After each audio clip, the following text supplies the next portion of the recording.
UDFന്റെ പുതിയ സർക്കാർ അധികാരത്തിലേറി ഏതാണ്ട് ഒരു മാസം തികയാറാവുമ്പോൾ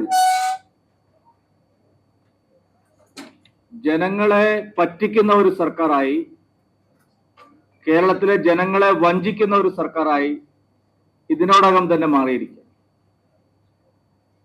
മോഹന വാഗ്ദാനങ്ങൾ നൽകി, ജനങ്ങൾക്ക് വലിയ പ്രത്യാശ നൽകി അധികാരത്തിൽ വന്ന വി.ഡി. സതീശൻ സർക്കാർ അവര് ജനങ്ങൾക്ക് മുമ്പിൽ പ്രകടന പത്രികയിൽ വെച്ച ഒരു വാഗ്ദാനവും പാലിക്കാൻ പോകുന്നില്ല എന്നുള്ളതിന്റെ കൃത്യമായിട്ടുള്ള സൂചനകളാണ് ആദ്യ ദിവസങ്ങളിൽ തന്നെ തെളിയുന്നത്. ഗവൺമെന്റ് വളരെ അഭിമാനകരമായിട്ടുള്ള ഒരു പദ്ധതിയായി കേരളത്തിലെ മുഴുവൻ സ്ത്രീകൾക്കും KSRTCയിൽ സൗജന്യ ബസ് യാത്ര പ്രഖ്യാപിച്ചതാണ്. എന്നാൽ ഇപ്പൊ പറയുന്നത് കേവലം ഓർഡിനറി ബസ്സുകളിൽ മാത്രം 100 ദിവസത്തേക്ക് ഒരു പരീക്ഷണ അടിസ്ഥാനത്തിൽ മാത്രമാണ് അനുവദിക്കാൻ പോകുന്നതെന്ന്. അങ്ങനെയല്ലല്ലോ പ്രകടന പത്രികയിൽ പറഞ്ഞത്. പ്രകടന പത്രികയിൽ പറഞ്ഞത് സർക്കാർ അധികാരത്തിൽ വന്നാൽ ഒരാഴ്ചക്കകം കേരളത്തിലെ എല്ലാ സ്ത്രീകൾക്കും KSRTCയിൽ സൗജന്യമായ ബസ് യാത്ര അനുവദിക്കുമെന്നുള്ളതായിരുന്നു. ആ വാഗ്ദാനം പാലിക്കുന്നതിൽ സർക്കാരിന് യാതൊരു താല്പര്യവുമില്ല എന്നുള്ളതിന്റെ തെളിവാണ് ഇപ്പോഴത്തെ ഈ മലക്കം മറിച്ചത്. ഗതാഗത മന്ത്രി പറയുന്നത് ഒരു കാര്യം, മുഖ്യമന്ത്രി അവകാശപ്പെടുന്നത് മറ്റൊരു കാര്യം. ഗതാഗത മന്ത്രിക്ക് ആദ്യം മുതലേ തന്നെ ഇത് നടപ്പാക്കാൻ സാധിക്കാത്ത ഒരു പദ്ധതിയാണ് എന്നുള്ള കാര്യത്തിൽ തർക്കമുണ്ടായിരുന്നില്ല. അതാണിപ്പോ പരീക്ഷണാടിസ്ഥാനം, 100 ദിവസത്തെ പഠനം, അതും ഓർഡിനറി ബസ്സുകളിൽ മാത്രം എന്നൊക്കെയുള്ള പുതിയ നിലപാടുമായി സർക്കാർ മുന്നോട്ട് വരാൻ കാരണം. എല്ലാ വിഷയങ്ങളിലും സർക്കാർ ഇതുപോലുള്ള നിലപാടാണ് സ്വീകരിക്കുന്നത്. സർക്കാരിനെ അധികാരത്തിൽ കൊണ്ടുവരാൻ ഏറ്റവും കൂടുതൽ സഹായിച്ച ഒരു വിഷയമായിരുന്നു ശബരിമലയിലെ സ്വർണ്ണക്കൊള്ള. ശബരിമലയിലെ സ്വർണ്ണക്കൊള്ളയെ കുറിച്ച്, ആ കേസിന്റെ അന്വേഷണത്തെ സംബന്ധിച്ച് ഒരു കാര്യവും ഇപ്പോൾ സർക്കാർ പറയുന്നില്ല. ഇന്നിപ്പോ പുറത്തു വന്നിരിക്കുന്ന വാർത്ത, കേരളത്തിലെ പ്രധാനപ്പെട്ട 10ഓളം ക്ഷേത്രങ്ങളിൽ നിന്ന് തിരുവാഭരണങ്ങൾ കളവ് പോയിട്ടുണ്ടെന്ന്. തിരുവാഭരണങ്ങൾ മോഷ്ടിക്കപ്പെട്ടിരിക്കുന്നു. സ്വർണ്ണക്കൊള്ളയിലെ SIT ശരിയായ രീതിയിലല്ല അന്വേഷിക്കുന്നതെന്നായിരുന്നു വി.ഡി. സതീശൻ പ്രതിപക്ഷ നേതാവായിരുന്ന കാലത്ത് മുഴുവൻ പറഞ്ഞുകൊണ്ടിരുന്നത്. സർക്കാർ അധികാരത്തിൽ വന്ന് ഇത്രയും ദിവസം കഴിഞ്ഞിട്ടും ആ പ്രത്യേക അന്വേഷണ സംഘത്തെക്കുറിച്ച് എന്തെങ്കിലും ഒരു നിലപാട് അദ്ദേഹം പറഞ്ഞിട്ടില്ല. സർക്കാർ അധികാരത്തിൽ വന്നാൽ ഉടൻ സംസ്ഥാന ഗവൺമെന്റ് ശബരിമല സ്വർണ്ണക്കൊള്ള കേന്ദ്ര ഏജൻസികൾക്ക് അന്വേഷണത്തിന് വിടുമെന്നുള്ളതായിരുന്നു ഒരു പ്രധാനപ്പെട്ട വാഗ്ദാനം. CBI അന്വേഷിക്കണമെന്ന് ആവശ്യപ്പെട്ടുകൊണ്ട് തിരുവനന്തപുരത്ത് സെക്രട്ടേറിയറ്റ് നടയിൽ നടന്ന പ്രതിഷേധ ധർണ അടക്കം നമ്മൾ കണ്ടതാണ്. വി.ഡി. സതീശൻ അതിൽ പറഞ്ഞത് UDF സർക്കാർ അധികാരത്തിൽ വന്നാൽ പ്രഥമ പരിഗണന ശബരിമലയിലെ സ്വർണ്ണക്കൊള്ള കേന്ദ്ര ഏജൻസിക്ക് വിടും, മുഴുവൻ കുറ്റവാളികളെയും നിയമത്തിന് മുമ്പിൽ കൊണ്ടുവരുന്നത്. അക്കാര്യത്തിൽ സർക്കാർ പുറകോട്ട് പോയി. നയപ്രഖ്യാപന പ്രസംഗത്തിൽ ഒരു വരി പോലുമില്ല. മുഴുവൻ മന്ത്രിസഭാ യോഗങ്ങൾ 3 കഴിഞ്ഞു. ഒരിടത്തും ശബരിമലയിലെ സ്വർണ്ണക്കൊള്ളയെ സംബന്ധിച്ചുള്ള അന്വേഷണത്തെ സംബന്ധിച്ചുള്ള ഒരു കാര്യത്തിലും തീർപ്പ് കൽപ്പിച്ചു. 2019 മുതൽ UDF അവകാശപ്പെട്ടിരുന്ന ഒരു കാര്യം പിന്നീട് പ്രകടന പത്രികയിൽ, 2 തെരഞ്ഞെടുപ്പുകളിലെ പ്രകടന പത്രികയിലും അവർ പറഞ്ഞൊരു കാര്യം, ശബരിമലയിലെ യുവതീ പ്രവേശന സമരകാലത്തെ സമരങ്ങൾ പിൻവലിക്കുന്നുള്ളതായിരുന്നു. ശബരിമലയിൽ യുവതീ പ്രവേശന വിഷയവുമായി ബന്ധപ്പെട്ട് നടന്ന പ്രതിഷേധങ്ങളുടെ പേരിൽ കേരളത്തിൽ 10,000-കണക്കിന് ആളുകൾക്കെതിരെ കേസെടുത്തിട്ടുണ്ട്.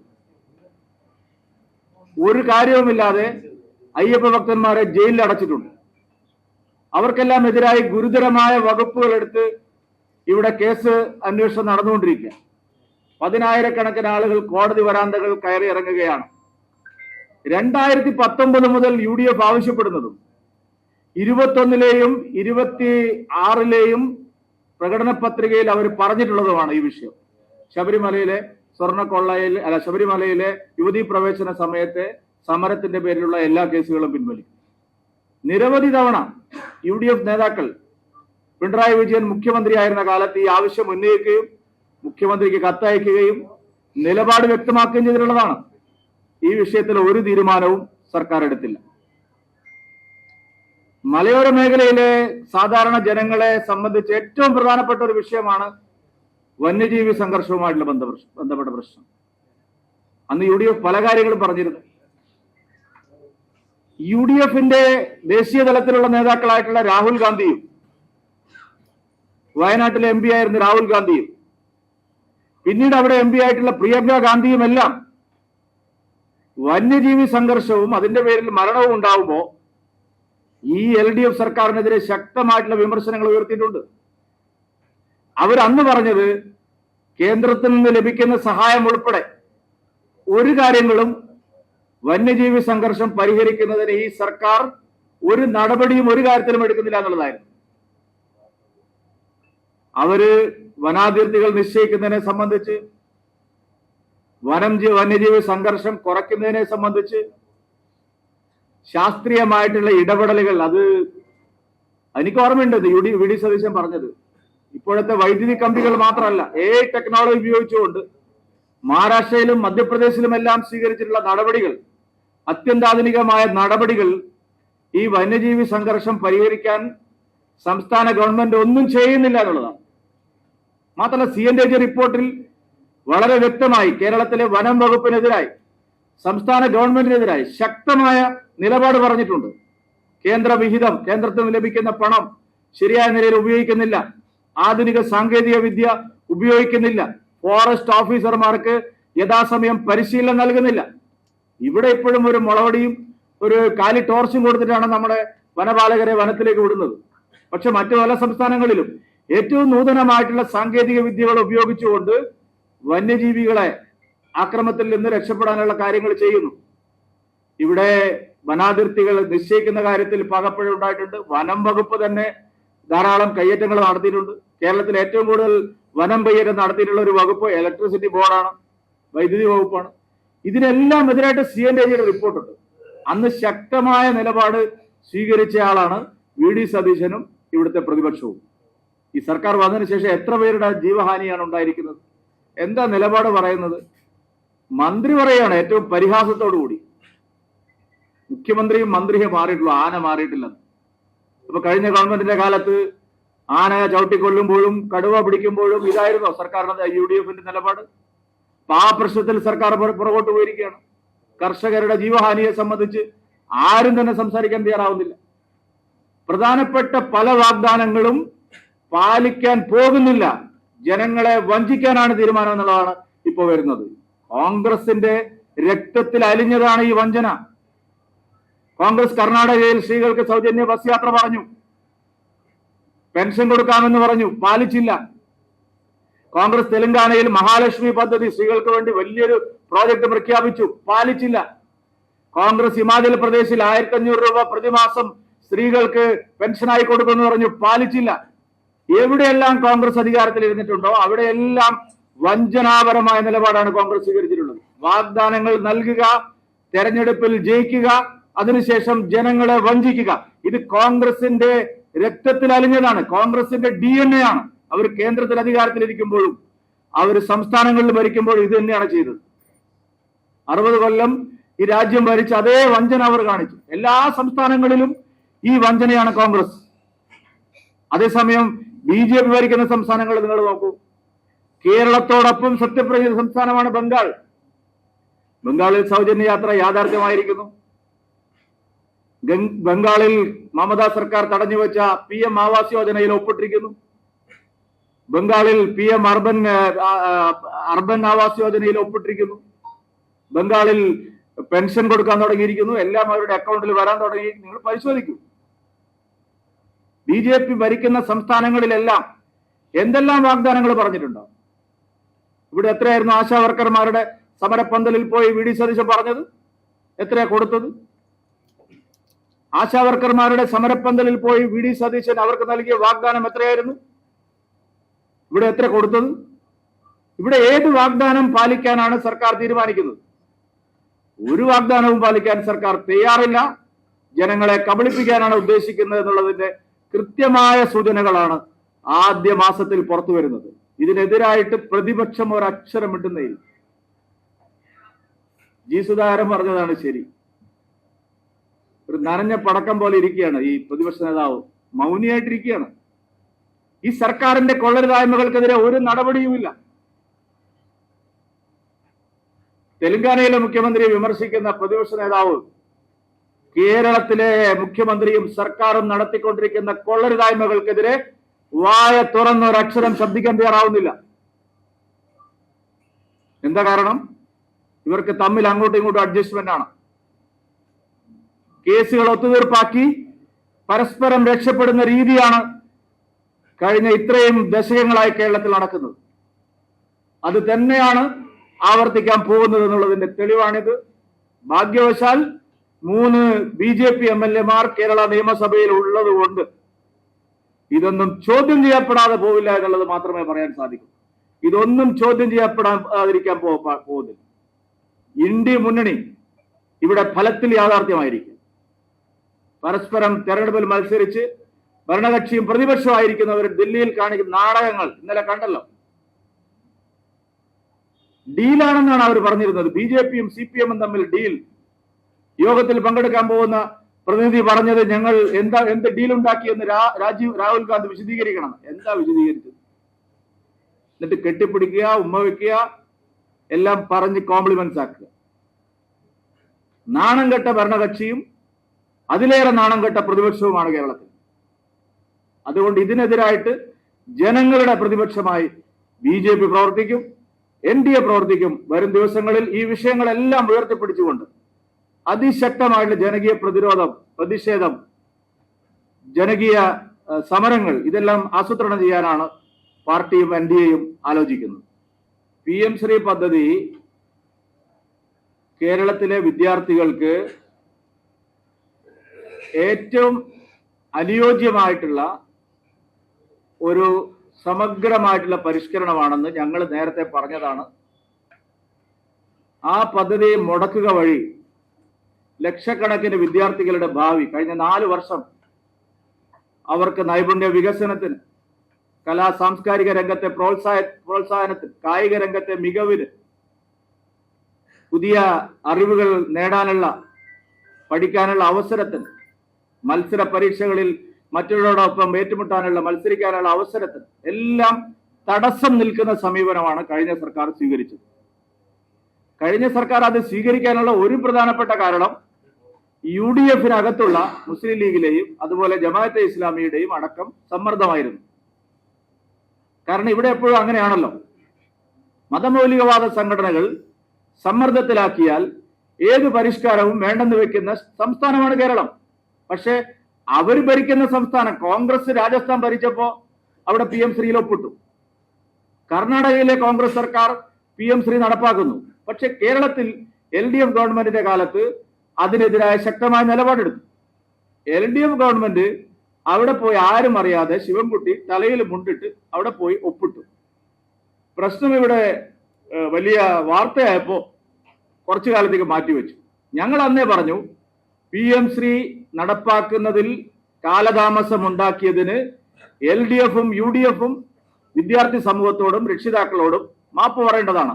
ഇനി ഒരു കാര്യം ഞാൻ പറയാം, ഇപ്പോഴത്തെ വിദ്യാഭ്യാസ മന്ത്രി മുസ്ലിം ലീഗിന്റെ വിദ്യാഭ്യാസ മന്ത്രിക്ക് തന്നെ PM ശ്രീ നടപ്പാക്കേണ്ടി വരും. ഞാൻ ഒരു അഡ്വാൻസ് ആശംസ നമ്മുടെ വിദ്യാഭ്യാസ മന്ത്രി ശംസുദ്ദീന് നൽകുകയാണ്. എന്തിനായി ഈ ഇരട്ടത്താപ്പ് കാണിക്കുന്നത്? സത്യം എന്താ പറഞ്ഞുകൂടെ? PM ശ്രീയിൽ എന്താ കുഴപ്പം? ഇപ്പൊ ഒരു സമിതിയെ വെച്ചിരിക്കാൻ. ഇതൊക്കെ വെറും അടവ് നയങ്ങളാണ്, മുടന്തൻ ന്യായങ്ങളാണ്. മുസ്ലിം ലീഗും ജമാഅത്തെ ഇസ്ലാമിയും CPI-യും അടക്കമുള്ള പാർട്ടികൾ ചേർന്ന് ബഹളം വെച്ചപ്പോൾ കേരളത്തിലെ മുഖ്യധാര പാർട്ടികളെല്ലാം അതിൽ മുങ്ങിപ്പോയി. സത്യം, കേരളത്തിലെ 700ഓളം സ്കൂളുകൾക്ക് ആദ്യഘട്ടത്തിൽ ഒരുപാട് അവസരങ്ങളാണ് നഷ്ടമായത്. വിദ്യാഭ്യാസ മേഖലയിൽ സ്കൂളുകളുടെ നവീകരണത്തിന്, പുതിയ സാങ്കേതിക വിദ്യകൾ അവർക്ക് പഠിക്കാൻ, ഇൻഫ്രാസ്ട്രക്ചർ ഡെവലപ്മെന്റിന് എല്ലാം ഓരോ സ്കൂളിനും അധികമായി 1 കോടി രൂപയാണ് കേന്ദ്ര സർക്കാർ ഈ ഇനത്തിൽ മാത്രം നൽകുന്നത്. മറ്റടിസ്ഥാന സൗകര്യ വികസനത്തോടൊപ്പം അതിന്റെ തുടർ ചെലവുകളൊക്കെ ആയിട്ട്. ഏത് സ്കൂളിനും മെച്ചപ്പെടാൻ കഴിയുന്ന ഒരു സാഹചര്യം കളഞ്ഞു കുളിച്ചതിന് ഈ വിനാശകരമായ രാഷ്ട്രീയം കളിച്ച ദേശവിരുദ്ധ നിലപാടുള്ള ഈ പാർട്ടികൾക്കെതിരായി അവർ ജനങ്ങളോട് മാപ്പ് പറയണം എന്നുള്ളതാണ് ഞങ്ങളുടെ നിലപാട്.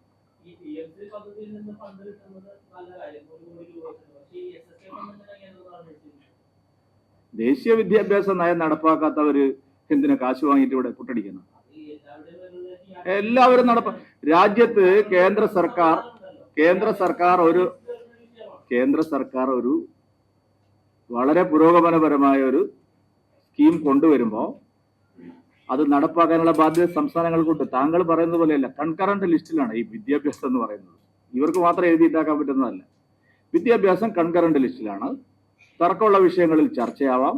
പക്ഷെ അടിസ്ഥാനപരമായ ഒരു നിലപാട് വന്നാൽ, കേന്ദ്ര നിയമം വന്നാൽ, ആ നിയമം തന്നെയാണ് എല്ലാ സംസ്ഥാനങ്ങളും അംഗീകരിക്കാം. അതൊക്കെ ഈ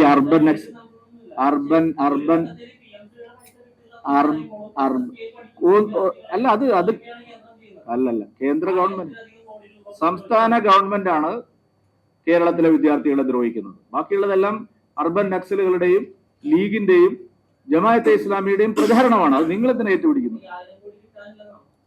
അതിന് ഒപ്പിട്ട് കൊടുത്തപ്പോരെ, നടപ്പാക്കിയപ്പോരെ. സർ, നിങ്ങൾ PM3 വായിച്ചു നോക്കിയിട്ടേ ഇല്ല.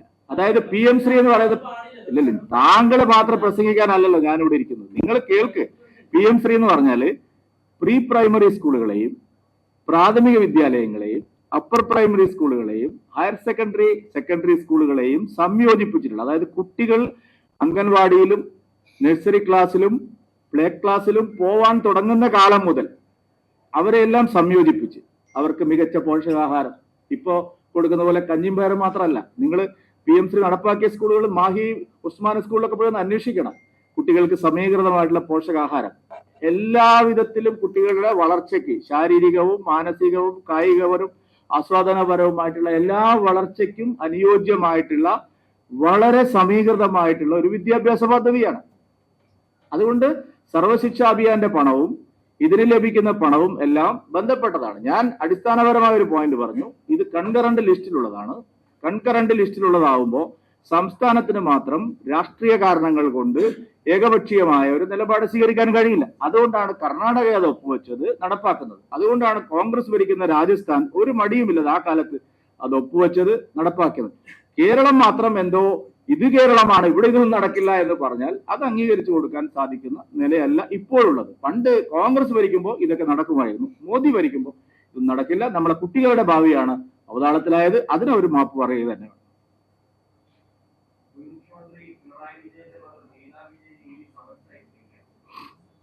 അതിപ്പോ എന്തായാലും വരുമല്ലോ. നിയമത്തിന് വഴിക്ക് പോവുകയാണെങ്കിൽ വരാതിരിക്കാൻ പറ്റും. എന്താ നിങ്ങൾ ചോദിക്കില്ലേ, റെയ്ഡൊക്കെ കഴിഞ്ഞിട്ട് എന്തായി? അത് അടുത്ത ചോദ്യം അതായിരിക്കില്ലേ? അല്ല, റെയ്ഡൊക്കെ നടന്നല്ലോ വലിയ കാര്യത്തിൽ. എന്താ റെയ്ഡ് കഴിഞ്ഞാൽ അല്ലെങ്കിൽ പരിശോധന കഴിഞ്ഞാൽ സമൻസ് അയക്കും, ചോദ്യം ചെയ്യും. അതൊക്കെ ഓരോ കേസിനെയും സംബന്ധിച്ചിട്ടുള്ള നിയമപരമായിട്ടുള്ള നടപടിക്രമങ്ങളാണ്. അതിൽ എനിക്ക് അഭിപ്രായം പറയേണ്ട ആവശ്യമില്ല.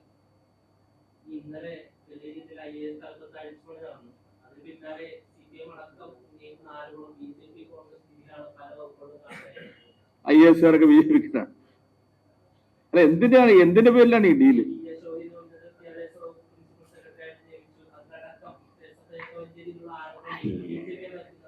SFI പറയുന്ന കേട്ടിട്ട് ഭരിക്കാനാണ് ഇവിടെ ഇരിക്കുന്നത്. അവർക്കെന്താ കാര്യമുള്ളത് കേരളത്തിൽ? അവരാരാണ് ഇവിടുത്തെ? SFI എന്ന് പറഞ്ഞാൽ എന്താ വലിയ ആനയാണെന്നാണ് നിങ്ങൾ ശ്രദ്ധിച്ചത്? അവർ പറയുന്നത് കേട്ടിട്ടാണ് സർക്കാർ ഭരിക്കുന്നത്. BJP ആയിട്ട് അതിനെന്താണ് ബന്ധം? IAS ഉദ്യോഗസ്ഥന്മാരെയും IPS ഉദ്യോഗസ്ഥന്മാരും അവർ കേന്ദ്ര കേഡറിലുള്ള സർവീസിലുള്ളവരാണെന്ന് വിചാരിച്ചിട്ട് BJP ആയിട്ട് എന്താണ് ബന്ധം? BJP ആയിട്ട് ഒരു ബന്ധവുമില്ല. എന്തിനായിരുന്നു പിണറായി വിജയൻ അത്തരം ഉദ്യോഗസ്ഥന്മാരെ പുറത്താക്കിയതെന്ന് പരിശോധിക്കുമ്പോൾ എല്ലാവർക്കും അറിയുന്ന കാര്യമാണ്. ഞങ്ങൾക്ക് അതിൽ നിലപാട് പറയേണ്ട ആവശ്യം. ഡീൽ യഥാർത്ഥത്തിൽ LDF-ഉം UDF-ഉം തമ്മിലാണ്. അതുകൊണ്ടാണ് SFIO കേസിൽ ഒരു അക്ഷരം VD സതീശൻ സാർ മിണ്ടുന്നില്ലല്ലോ. എന്താ പറഞ്ഞുകൊണ്ടിരുന്നത് നേരത്തെ? SFIO കേസിൽ ഡീലാണെന്ന് പറഞ്ഞ് ഞങ്ങളെ പിന്നാലെ നടന്നതല്ലേ VD സതീശൻ? എത്ര പത്രസമ്മേളനം ഈ തിരുവനന്തപുരത്ത് അന്നത്തെ പ്രതിപക്ഷ നേതാവ് VD സതീശൻ നടന്നില്ല. എന്തായി SFIO, എന്തായി കരിമണൽ എന്ന് ചോദിച്ചു നടന്ന VD സതീശൻ ഈ കരിമണൽ കേസിന്റെ അന്വേഷണം ശരിയായ നിലയിൽ പോകുന്നു അറിഞ്ഞപ്പോ പൂർണ്ണമായിട്ട് മൗനവ്രതത്തിലാണ്. അതല്ലേ ഇപ്പൊ നടക്കുന്നത്. ഈ മനുഷ്യൻ പ്രതിപക്ഷ നേതാവ് ആയത് തന്നെ VD മുഖ്യമന്ത്രിയാകുമെന്ന് ഉറപ്പായതിനു ശേഷമാണ്. ആ ഡീലിനെ പറ്റി ഒന്നും ഇങ്ങോട്ട് പറയണ്ട. ഡീലിനെ പറ്റിയൊക്കെ പറയുമ്പോൾ ഒരുപാട് കാര്യങ്ങൾ അങ്ങോട്ട് പറയാനുണ്ടാവും. Okay, thank you. ഓ, കർമ്മ ന്യൂസും നിങ്ങളെ രണ്ട് പത്രക്കാർ എഴുതുന്നിട്ടുള്ള അവിടെ മോദി കേന്ദ്രത്തിൽ മന്ത്രി, എന്ത് കഥയാണ്. പത്രക്കാർ എഴുതുന്നത് കണ്ടിട്ടാണോ കാര്യങ്ങൾ ചോദിക്കുന്നത്? കേന്ദ്രമന്ത്രി പുനഃസംഘടന ഉണ്ടെന്ന് നിങ്ങൾ ആരെങ്കിലും പറഞ്ഞോ? എന്ത് സോഴ്സിന്റെ അടിസ്ഥാനത്തിലാണ് ഇത്തരം ചോദ്യങ്ങൾ, വാർത്തകൾ വരുന്നത്? ഞാൻ ഒരാളെ കുറിച്ച് പറയുന്നത്. എന്താണ് ഈ പത്രക്കാർ എഴുതുന്നത്? ഇന്നലെ നിങ്ങൾ അവിടെ എന്താണ് കാണിച്ചത്? ആ മഹാനടന്റെ മരണത്തോടനുബന്ധിച്ച് എന്ത് മര്യാദയാണ് ഇത് ഓൺലൈൻ മാധ്യമങ്ങൾ ചെയ്യുന്നത്? എന്തിനു വേണ്ടിയാണിത്? ഒരു മഹാനടൻ മരിച്ചു കിടക്കുമ്പോൾ ഒരു അല്പം മനുഷ്യത്വം കാണിക്കുന്നത്. അതുപോലെ എന്തും എഴുതുക, എന്തും കാണിക്കുക. കഴിഞ്ഞ ദിവസം ഗുരുവായൂരിൽ ഞങ്ങളൊരു കല്യാണത്തിൽ പോയി. എന്തൊക്കെയാണ് പിന്നാലെ നടന്ന് ഒരു ചായ കുടിക്കാൻ പോകുന്നിടത്ത് വർത്തമാനം പറയുന്നത് പോലും എന്ത് മര്യാദയാണ്. നമ്മുടെ നാട്ടിലെ എല്ലാവർക്കും ഒരു സ്വാതന്ത്ര്യമില്ല. അത്തരം ചോദ്യങ്ങൾക്ക് പ്രസക്തിയില്ല.